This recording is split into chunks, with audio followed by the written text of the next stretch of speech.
Olá, turma, eu sou a professora Melissa Graciosa, essa é a disciplina de Hidráulica de Condutos Livres do curso de Engenharia Ambiental e Urbana da Universidade Federal do ABC, e o tema da aula de hoje é Energia Específica e Escoamento Crítico.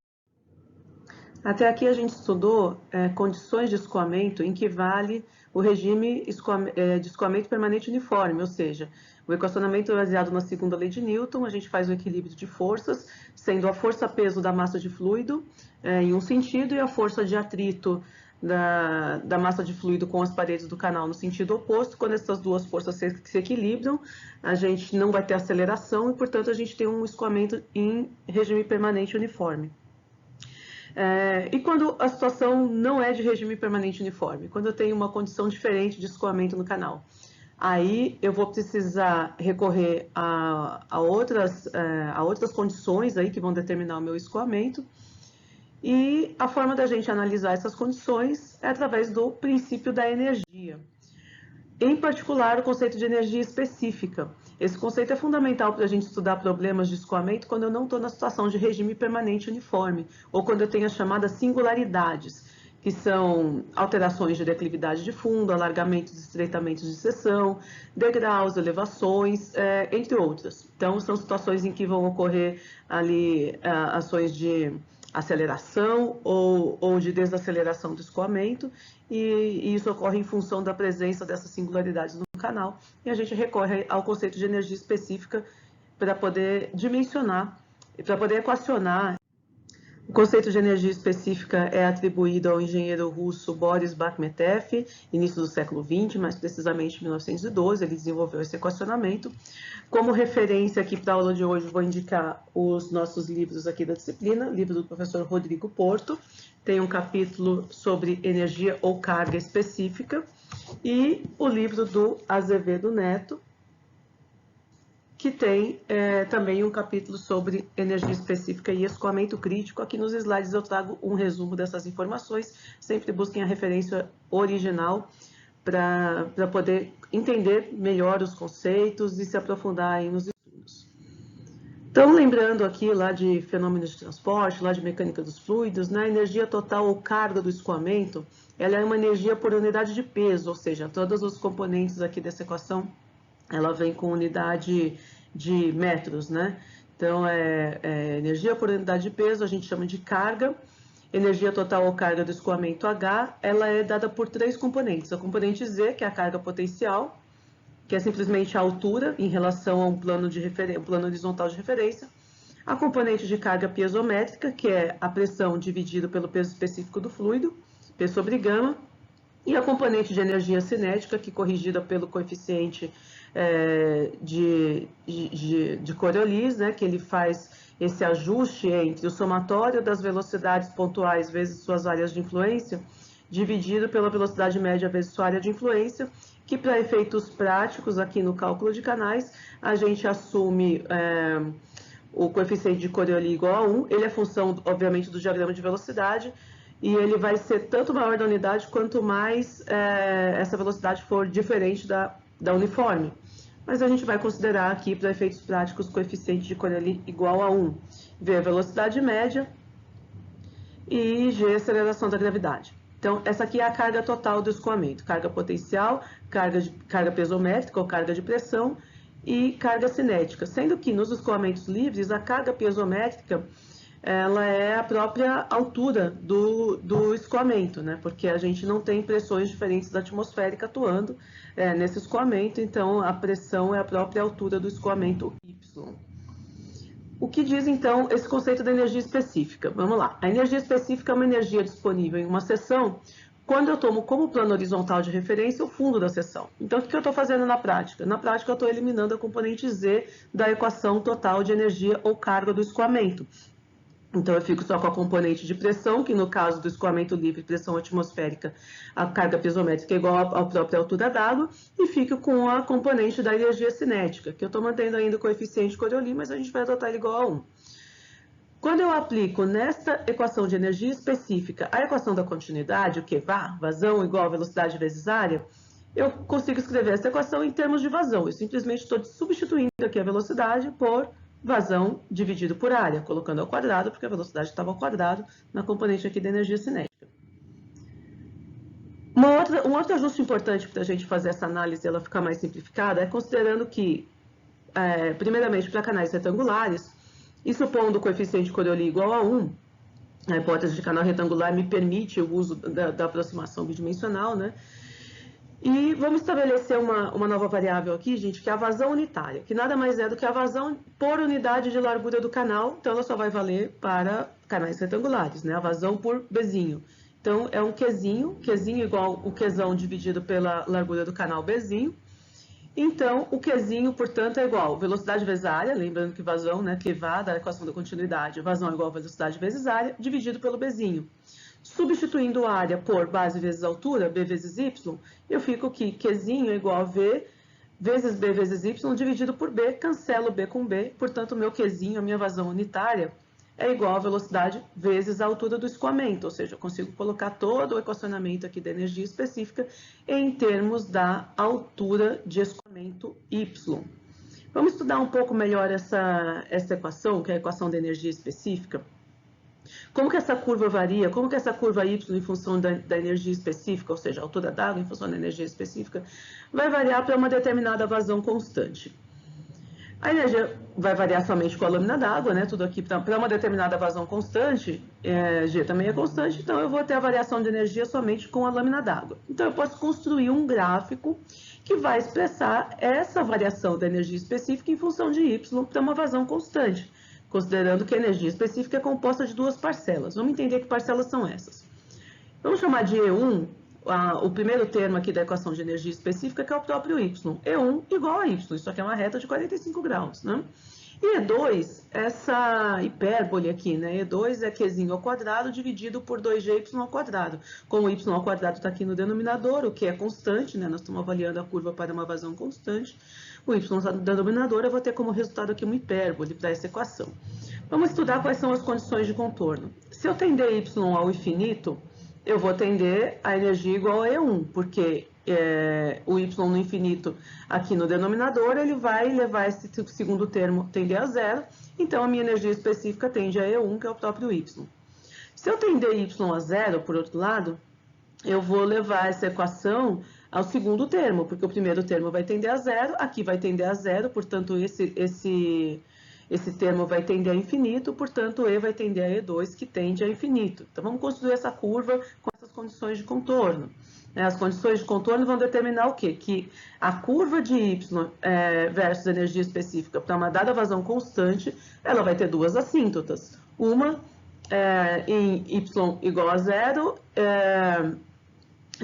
uma é a própria curva, né, E1 igual a Y, desculpa, e a outra é a hipérbole E igual a Qzinho ao quadrado 2GY ao quadrado. Aqui eu coloquei em função de Q para valer para qualquer forma de seção, né? Sempre a gente vai ter este formato aqui, sempre que Q for constante, o Y está no denominador, eu vou ter esse formato de hipérbole. Então, eu vou ter as seguintes abscissas.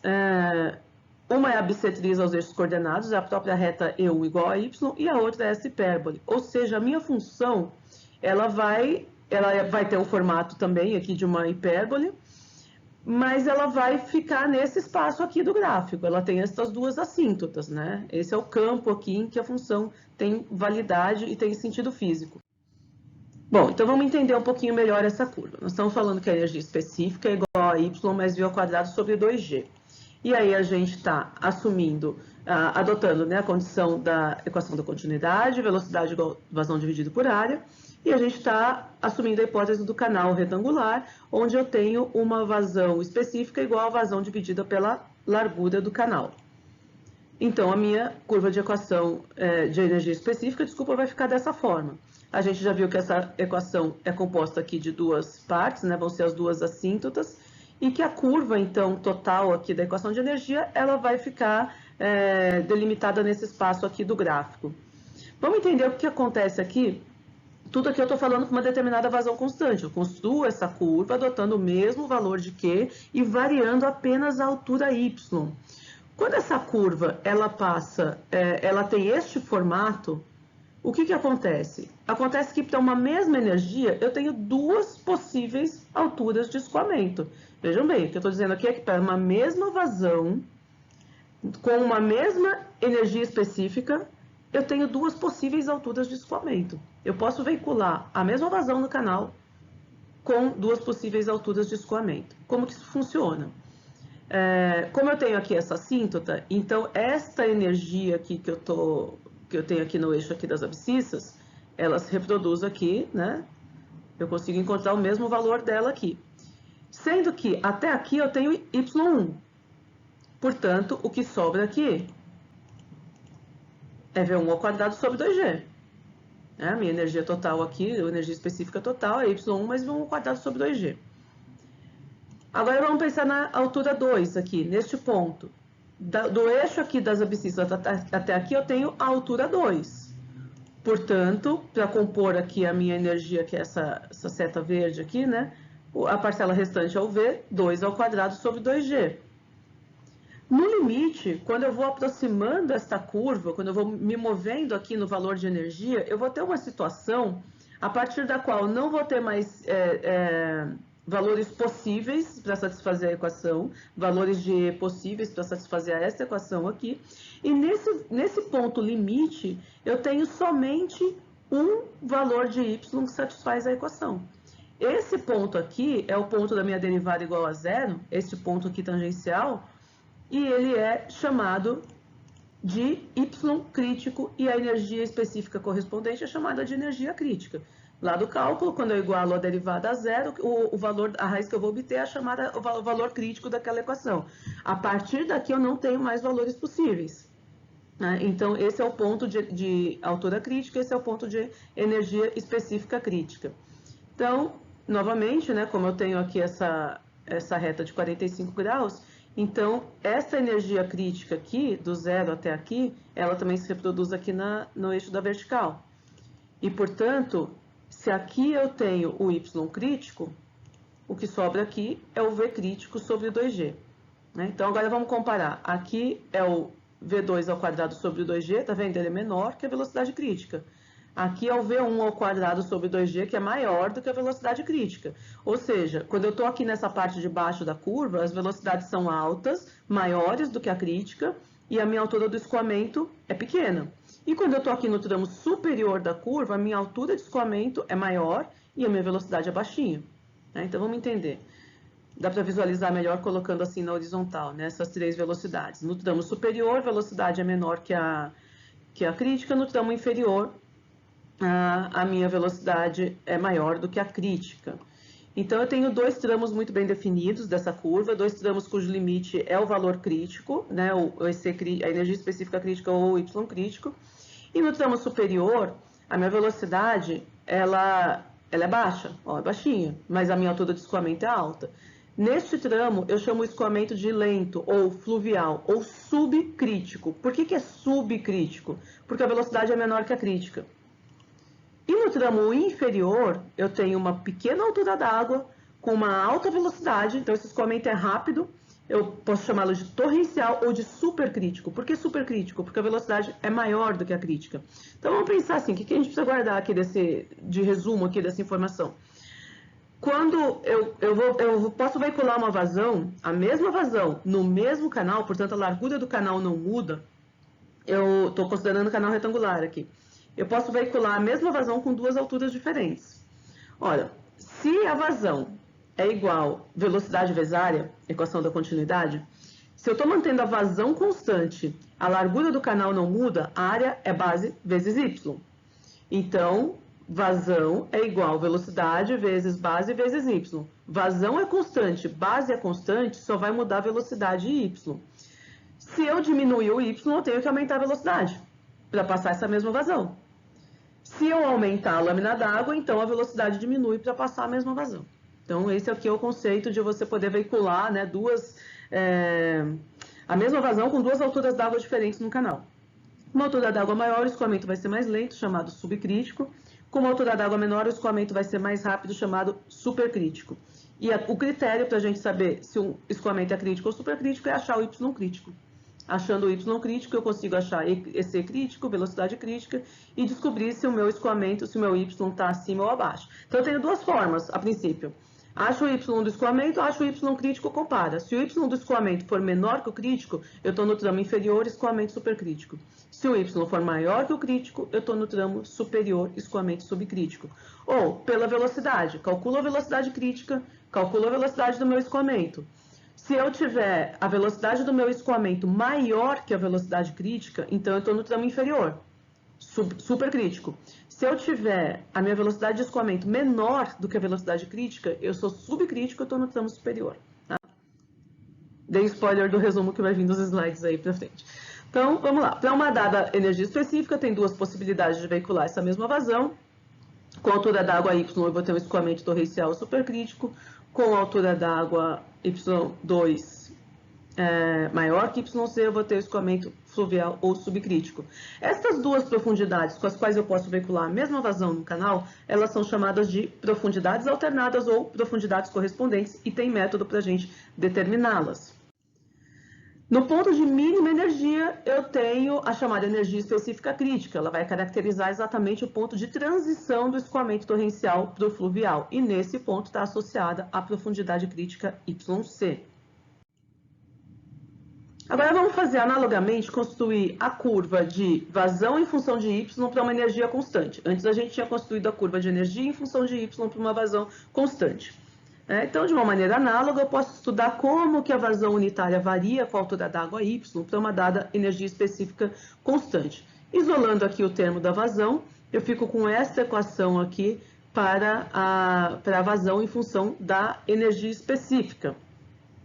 Se o Y, vamos estudar aqui como é que ela vai variar. Se eu tender Y a zero, não tem água no canal, então não tem vazão.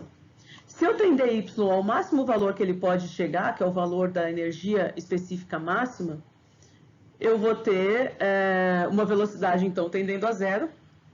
Tem água no canal, mas ela não está em movimento. Né? São esses dois pontos aqui da minha curva. Vamos colocar aqui no gráfico. Né? Se eu tiver Y igual a zero, portanto, a vazão, que está aqui no eixo X, né? No eixo das abscissas, aliás, eixo Q das abscissas, a minha vazão é nula, não tem água no canal, não tem escoamento. Se eu tender o Y ao máximo valor que ele pode obter nessa equação, que é o valor da própria energia específica máxima, eu até tenho água no canal, só que a vazão é zero, ou seja, só posso inferir que essa água está parada. Então, em algum ponto aqui, já que a forma tem essa curva, eu vou ter este ponto de máxima vazão para uma determinada energia específica constante. Né? E nesse ponto de máxima vazão está associado a profundidade crítica e a energia específica crítica. Então, sintetizando as conclusões, se eu estiver no tramo superior da curva, o Y é maior que o crítico, a velocidade é menor que a crítica e o escoamento é chamado fluvial ou subcrítico. Se eu estiver no tramo inferior da curva, o meu Y é menor que o crítico, a minha velocidade é maior que a crítica e o escoamento é torrencial ou supercrítico. No limite, eu tenho o escoamento crítico e a velocidade crítica. Quantas palavras críticas, né? Na mesma aula. Gente, isso vai ser muito útil depois para a gente poder equacionar escoamentos em que o regime permanente não se aplica. Então, a gente identifica o crítico, eu identifico se eu estou no torrencial ou no fluvial, e daí eu procedo ao equacionamento. Curva de remanso, ressalto hidráulico, cálculo, né, das singularidades nos canais, tudo isso eu vou fazer com base nesse estudo aqui, nesse equacionamento que a gente está desenvolvendo aqui. Vamos continuar aqui com as conclusões. Se eu diminuir o nível de energia específica disponível para o escoamento, e se eu estiver no tramo inferior, significa que eu estou subindo o Y. Se eu estiver no tramo superior, eu estou descendo o Y. Uma diminuição do nível de energia específica disponível vai provocar um abaixamento da linha d'água no regime subcrítico, tramo superior, ou uma elevação da linha d'água no regime supercrítico. Por fim, como é que eu defino o escoamento crítico? Ele é um estágio do escoamento em que a energia específica é mínima para uma determinada vazão. É a mínima energia com que eu consigo transportar uma vazão. Ou em que a vazão é máxima para uma dada energia específica. A gente fez também a curva contrária, né? Essa é a definição de escoamento crítico. Uma forma muito útil da gente classificar os escoamentos é recorrendo ao número de fluid.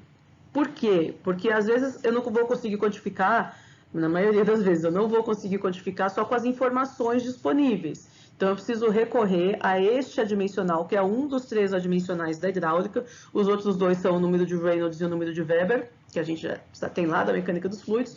O número de fluid, ele é um adimensional que relaciona as forças de inércia com as forças gravitacionais. A formulação dele é essa aqui, fluid igual velocidade dividido por raiz de G vezes H. Quem é esse H? Esse H é a altura hidráulica, lá dos elementos hidráulicos da seção. Um dos elementos hidráulicos da seção é a altura hidráulica, que nada mais é do que a área dividida pela largura de topo. Se for um canal retangular, a altura hidráulica vai ser o próprio Y, né? Eu vou dividir a área pela largura, eu vou encontrar o próprio Y. Se esse canal tiver outra forma, vai ser uma profundidade aí, que seria a profundidade do retângulo equivalente àquela seção, um retângulo de mesma área daquela seção. Esse é o conceito aí da altura hidráulica. Bom, substituindo aqui na situação de canal retangular, onde o H é igual a Y, eu tenho fluid igual velocidade dividido pela raiz de GY. E agora eu estou substituindo aqui essa velocidade com o conceito aqui da vazão específica, né? Que a vazão específica a gente já viu que é igual a VY, fazendo as substituições. Eu tenho essa equação aqui para o número de fluid em função da vazão específica e da altura de escoamento, válido para a seção retangular. Sempre que eu adotar o conceito de vazão específica, eu estou falando somente de canais retangulares. Vamos lá, vamos diferenciar essa equação da energia específica. Lembra que lá do cálculo eu encontro o crítico quando eu faço a derivada igual a derivada com zero. Então eu tenho a fórmula da energia específica, a derivada dessa energia em relação a y vai ficar 1, né? Derivada de y em relação a y é 1. Derivada de q ao quadrado sobre 2gy ao quadrado vai ficar, fazendo já aqui as simplificações, v ao quadrado sobre gy. Então, assim fica a minha derivada da equação de energia específica. Acontece que v sobre raiz de gy é o próprio fluid, então eu posso colocar o número de fluid aqui. Fazendo os ajustes aqui, eu fico com a derivada em função de y igual a 1 menos fluid ao quadrado. Vamos estudar o sinal desta derivada. Se eu tiver uma situação em que essa derivada é maior que zero, portanto, o meu fluid é menor do que 1, então o meu escoamento é subcrítico ou fluvial. Y é maior que y crítico. Então, está aqui uma nova forma da gente classificar esse escoamento, a partir do número de fluid. Se eu tiver essa derivada menor do que zero, portanto, o fluid vai ser maior do que 1, portanto, o meu escoamento é supercrítico, é torrencial, eu estou no tramo inferior da curva, meu y é menor do que o y crítico. E no limite, com fluid igual a 1, eu tenho a derivada igual a zero e o escoamento é crítico. Isso ajuda barbaridade a gente calcular esse tipo de escoamento a partir do número de fluid, porque eu consigo calcular o fluid e verificar o sinal. Menor que 1, subcrítico, maior que 1, supercrítico, igual a 1 crítico. Então, vamos guardar essa tabelinha aqui, que a gente vai usar ela bastante aí nos exercícios. Bom, mais um pouco aqui da relação com o número de fluid. A partir dessa relação com o número de fluid, eu consigo também calcular o valor desse y crítico, né? Então, para a derivada da energia específica igual a zero, eu vou ter q ao quadrado sobre gy ao cubo igual a 1, e com isso eu consigo determinar o y crítico, porque o y, quando é igual à derivada a zero, é o y crítico. Substituindo isso aqui na equação de energia específica, então eu consigo achar o valor da energia específica crítica. Se eu coloco na equação da energia específica o y, que é o crítico, o que eu vou encontrar é a energia específica crítica. Mesma coisa com a velocidade. Se eu colocar na equação da velocidade o y crítico, o que eu vou encontrar é a velocidade crítica. Então, vejam bem, a partir desse conceito da derivada da energia específica igual a zero e correlação, juntando com o número de fluid, porque eu estava com duas variáveis e uma única equação. Na hora que eu trago o número de fluid, eu tenho duas variáveis, duas equações, consigo equacionar meu problema tranquilamente. Calculei y crítico, calculei velocidade crítica, calculei energia específica crítica. Guardem estas formulinhas aqui. Vão estudando aí, anotando, colocando, fazendo seu formulário, tentando associar aí as variáveis. Esse slide aqui em particular, a gente vai usar ele bastante para resolver os exercícios que vêm por diante.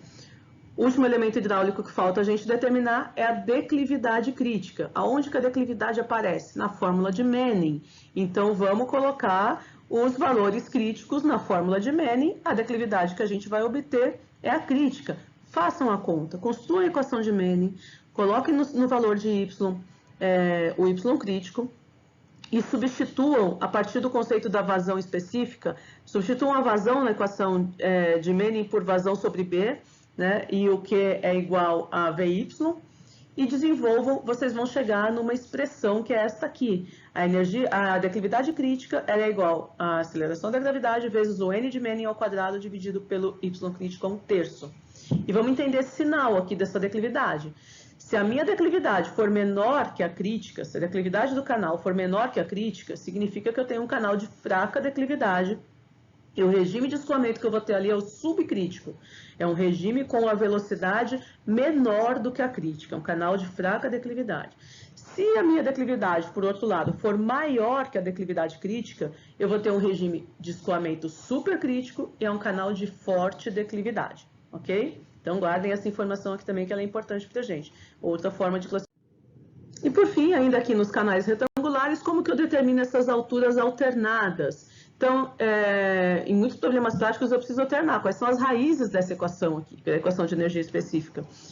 Que as raízes significam exatamente as duas raízes, né, dessa hipérbole, são os dois valores de y com os quais eu consigo transportar a mesma vazão com a mesma energia. Para simplificar os cálculos, sem precisar resolver o que seria uma equação de terceiro grau aqui, existe um método gráfico, existem métodos, né, aí disponíveis, particularmente este método aqui do professor Rodrigo Porto, hidráulica básica, ele apresenta um método gráfico que ele adimensionaliza esta equação com base no y crítico. E aí ele obtém uma relação de energia sobre y crítico em função de y sobre y crítico. Aqui no livro do professor Rodrigo está descrito exatamente como ele faz essa dimensionalização. Então, constrói este gráfico. Ou seja, quando eu consigo obter duas dessas três informações aqui, energia específica, y crítico e y, eu consigo determinar as alturas alternadas. Tá? Então, esse ábaco aqui é muito útil para a gente também. Guardem este ábaco. Por fim, última parte aqui da teoria dessa aula crítica aqui, como é que eu... Tudo bem, professor, a gente viu tudo isso aí para canal retangular, mas e aí, como é que eu faço isso para canais de outras formas? Vamos ver como é que a gente faz isso. As propriedades desenvolvidas na análise de escoamentos para a seção retangular, elas podem ser generalizadas para qualquer forma de canal escoamento livre, circular, trapezoidal, triangular, etc. Como que eu vou fazer isso? No caso dessas seções irregulares, seguindo a mesma definição da energia específica, como é que eu defini a energia específica? Eu peguei meu plano horizontal de referência e subi ele até o nível de fundo do canal. Agora eu vou colocar o meu plano horizontal de referência no ponto mais baixo da seção, seja ela que forma tiver, ainda que o fundo varie, seja ondulado, canal natural, a gente coloca o plano horizontal de referência no ponto mais baixo dessa seção. E, obviamente, condição uniforme e distribuição hidrostática das pressões. Dada a equação de energia específica, esse A aqui é o alfa, tá? Coeficiente de Coriolis. Eu mudei a fonte aqui e faltou corrigir. Então, entendam este A como alfa, eu estou adotando o coeficiente de Coriolis igual a 1, escoamento uniforme. Então, a energia específica, escrita em função da vazão, ela fica assim, eu apenas substituir aqui a velocidade por vazão sobre a área, né? Onde que eu encontro a condição de escoamento crítico? Derivando a equação de energia igualando a zero, né? Então, fiz essa derivada, igualei a zero, encontrei este valor, né? Guarde essa equação 4 aqui. Vamos lá. A raiz dessa equação 4 vai ser a profundidade crítica, ok? E agora eu vou trazer o conceito da profundidade hidráulica, aquele mesmo lá elemento geométrico da seção que a gente ainda não tinha usado lá no escoamento permanente, aqui no escoamento crítico ele passa a ser bastante importante para nós. Profundidade hidráulica é igual à área da seção dividida pela largura de topo. Se for um canal retangular, a área dividida por largura é a própria altura. Se for um canal não retangular, a área dividida pela largura de topo, ela vai me dar uma altura do que seria um retângulo equivalente de mesma área daquela seção irregular. Né? Colocando aqui os valores do número de Froude, coloco aqui, não posso mais simplificar o H por Y, então fica V ao quadrado sobre G vezes H. Substituindo V por vazão sobre área, fico assim, e eu fico com o número de Froude expresso aqui. Quando eu combino as duas primeiras equações, eu consigo determinar, então, a relação entre a mínima energia específica, que seria a própria energia crítica, e a geometria do escoamento. Desta forma, recomendo vocês fazerem os cálculos à mão. Passando no slide fica muito mais rápido do que a gente assimila, né? É por isso que eu trago os exercícios resolvidos à mão. Eu prefiro isso.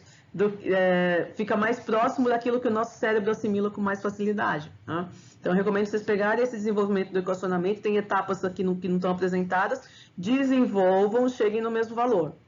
Combinado? Se não conseguir, vem no Tira Dúvidas para a gente esclarecer. A gente tem um encontro semanal aí de tirar dúvidas, apareçam lá para a gente esclarecer. Não vão com dúvida daqui para frente, porque nós vamos usar essa parte do equacionamento para tudo que vem daí por diante.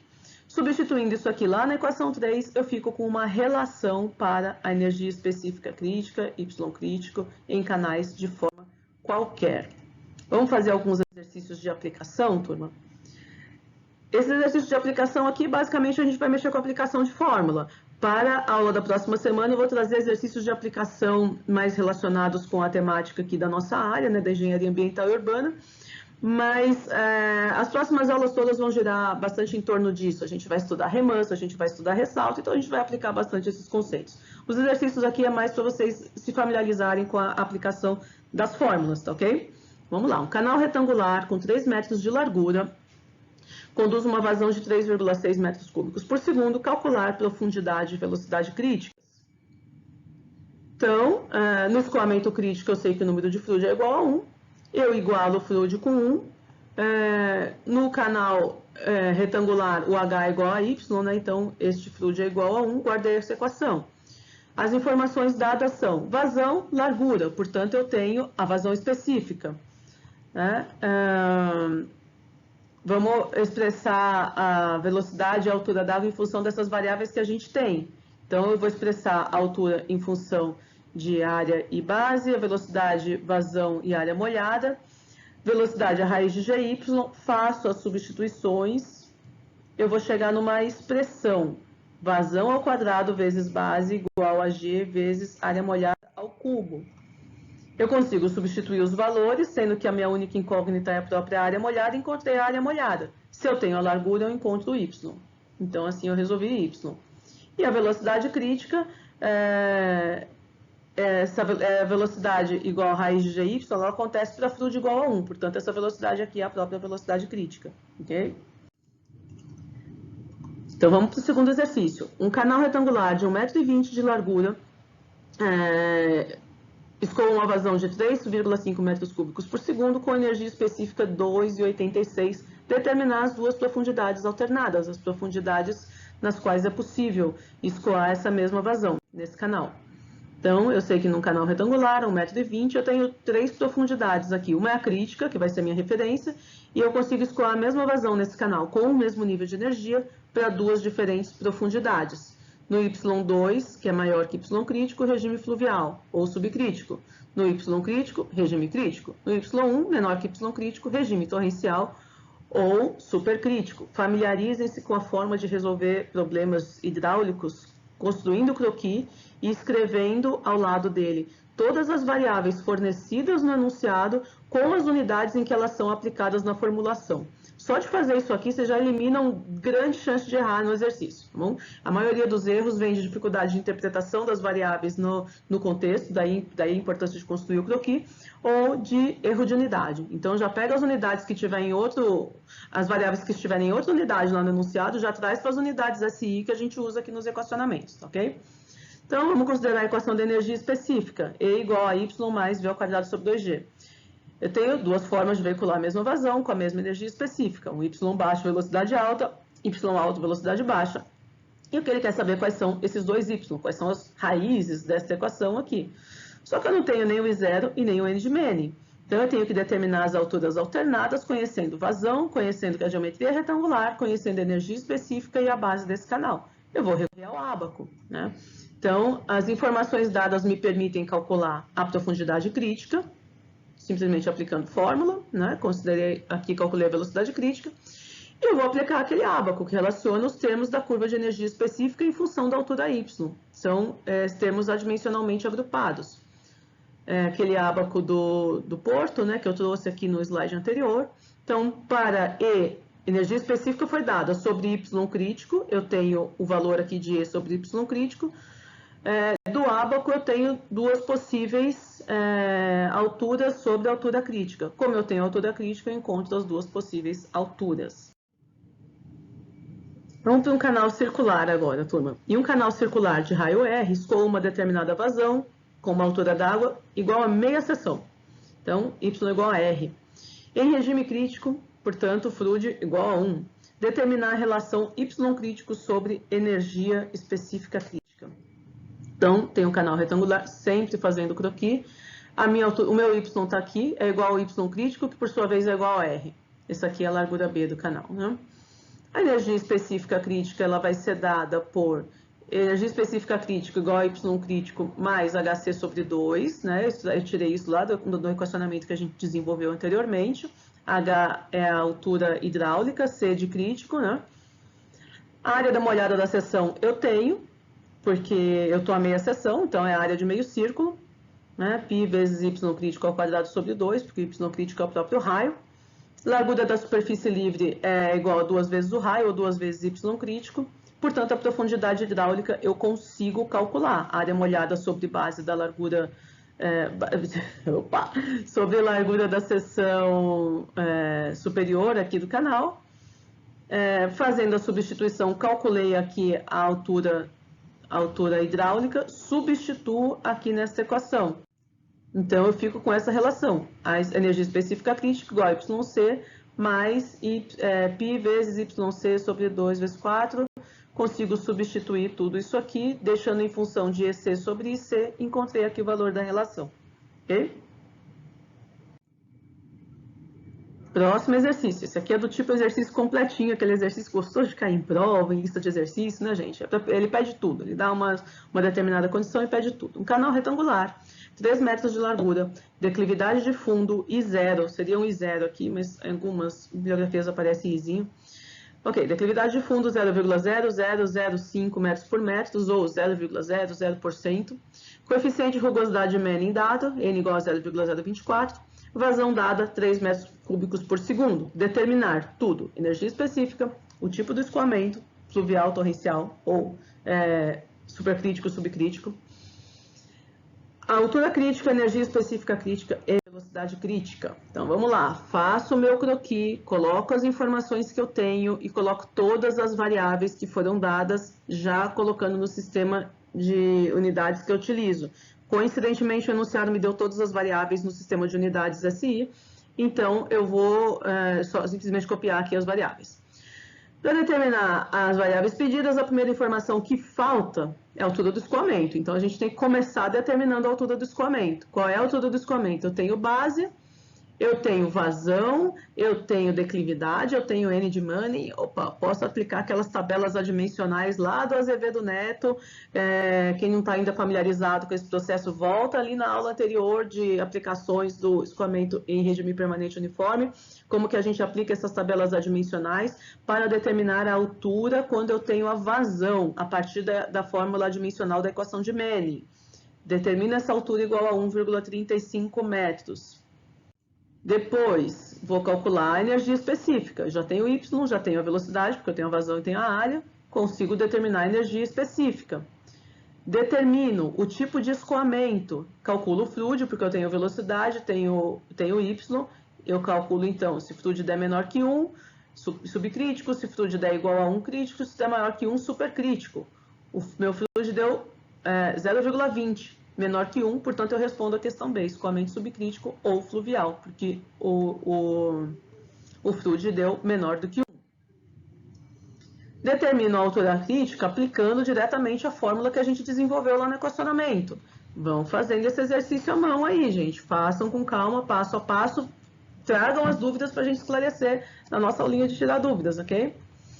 Y crítico igual 0,47. Com este valor, eu consigo, então, aplicar a fórmula e determinar a energia específica crítica. E para determinar a velocidade crítica, eu posso partir da condição da velocidade, que vem da fórmula fluid igual a 1.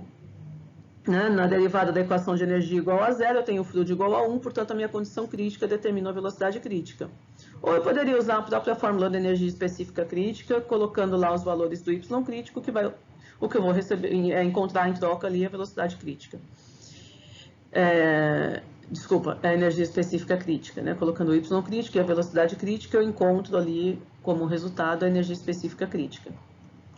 Bom, esses foram alguns exercícios de aplicação direta de fórmula. Daqui por diante, na disciplina, a gente vai estudar casos concretos de aplicação desses conceitos aí de energia específica e escoamento crítico. Muito obrigada e até a próxima aula.